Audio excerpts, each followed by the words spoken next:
If you're like me and you are dyslexic AF and for some ridiculous reason you want to write a novel, I do believe that you can do it, but I'm just trying to keep the sarcastic brand of the channel.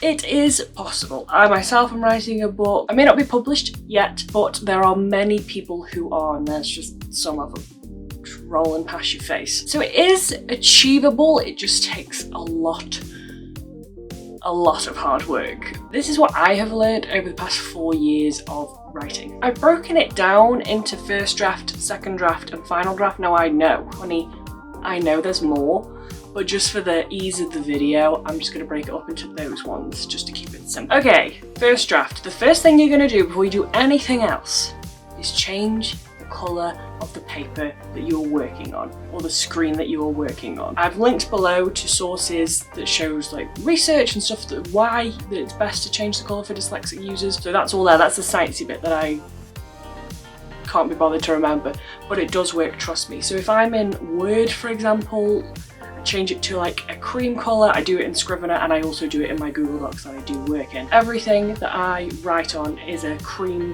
background. That works best for me. Now other colours work better for other people, so it's about learning what's best for you, but most people generally say go with that sort of creamish colour. It's a bit nicer than the harsh white, because that really doesn't suit our brains. First draft section, this is number 2 of the first draft section.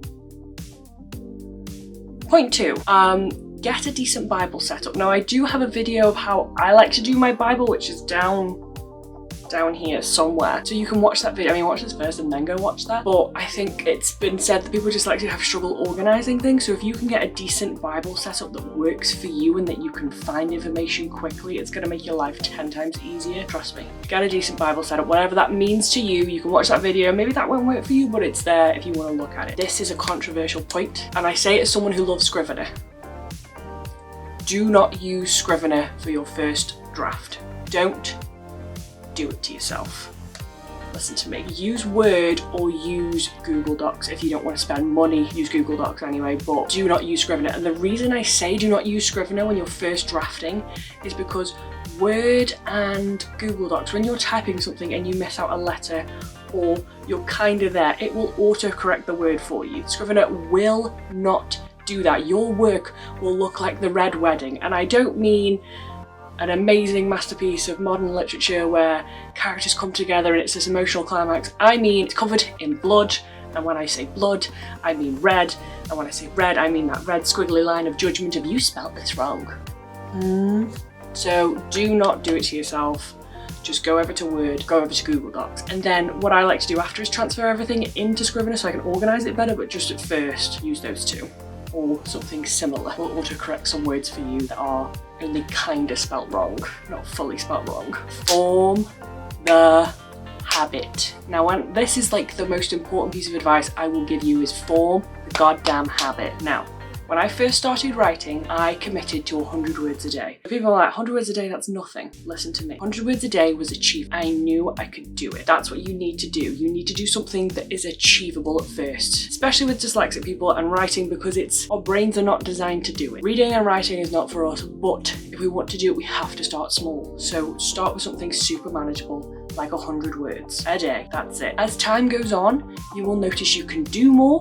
You can then boost that up to about 200, 300, 500, whatever you want to keep boosting it, but make it challenging but reasonable. Understand who you are. That's one of the most important things about writing, is understand what your capabilities are and don't just keep pushing and pushing, because when you can't achieve it, it's just going to upset you in the long run and it's just not fun anymore. Whereas if you set achievable goals and you keep achieving them, the positive psychological effect of that is, oh, I'm going to keep doing it because I keep achieving it. And if people want me to like tell how I got into writing, like a proper little story time video, I could do that, but let me know. I don't know if anyone would be interested in that, but I can do it. That's a side note now, but back on. Next point, which is kind of like these two are now like bonus ones. You could use at first, or on days that you're struggling, use text to speak. Speak to text, text to speak. The one where you talk and it writes out what you're saying. Now these tend not to be very reliable, but I think in days where you're just massively struggling and the word count is not happening, it can be a good way to achieve that goal that day. I wouldn't use it all the time because I find them to get words wrong and to do stuff like that, but it's worth maybe using it once or twice. It can be helpful. Also, Google on your phone, like, is one of the best things that I've ever had, because all I do, say for example, I don't know how to spell the word particular. I'll go on my phone, go particular. Here's the definition of particular. Used to single out an individual member of a specified group or class. So you just click, I'm putting it there, the little microphone, and then boom.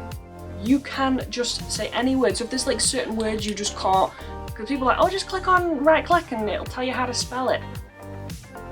Anyone with dyslexia will know why I'm doing that face. Sometimes it doesn't. So if you're really struggling with words, I found that that is a really handy little tip. It's not convenient when you're in public though, because it's like, just saying the word particular at your phone can make people look at you funny. But maybe when you're at home and you're alone and you just need to know how to spell a word and it's driving you mad because you can't remember how to spell it, that will be helpful. Okay, draft 2. Draft 2.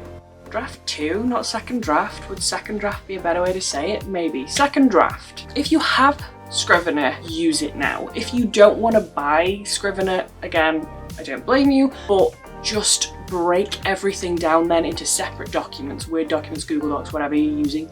Break it down.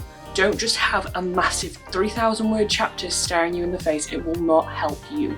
When you have too much worded information on a page, I've done it myself, I've looked at it and gone, I'm not doing that. And I distract myself, do something else because I want to put it off. I'm procrastinating. Whereas the way I do it personally, which is really not for everybody, but it helps me, is when I'm going through like the second, third, fourth draft, I literally go line by line. I break it down into line by line because I say to myself, oh, just one more line, because that is a manageable thing that I can deal with, and I literally have just the line and a blank page and move down like that, just doing line by line by line. Again, that is super not for everybody. People could see that as just way too much work, but it works for me and it's a suggestion. It is a suggestion, that is it. I think as well with doing the whole line by line thing and breaking all the scenes down, because I'm an underwriter, like a massive underwriter, I can write a chapter and be like 500 words and be like, yeah, I've got it. I think because I need to like work through the story like that to figure out who's doing what and what's happening, so it can be difficult. I find that doing it line by line as well means that I can see, oh, I need to discuss more this person when they walked to a certain place. What does the room smell like? What does the room look like? It just helps me to see kind of the wood for the trees kind of thing. It helps. Breaking everything up, making it short, manageable chunks, even if you just use Scrivener and you just do like scenes. So the scene of a person walking to a job interview, for example. And you just write that, focus on that, work on that, and then work on the next chunk. Don't give yourself massive chapters, it will not help. Final draft on Word, what you can do, because I mean, honey, I've done this a million times, is I've handed someone a piece of paper and said, oh, here's my story, or here's a chapter, read it for me. And they're like, I think you maybe need to proofread this. And I'm like, well, there's no red squiggles. I should be fine. Get Word to read it to you. Alice was beginning to get very tired of sitting by her sister on the bank, and of having nothing to do. Once or twice she had peeked into the book her sister was reading, but it had no pictures or conversations in it. Or there are other softwares available that do read stuff out to you, but I think if you've already got Word, you might as well use Word. But there might be free ones, I haven't found any, just because I use Word.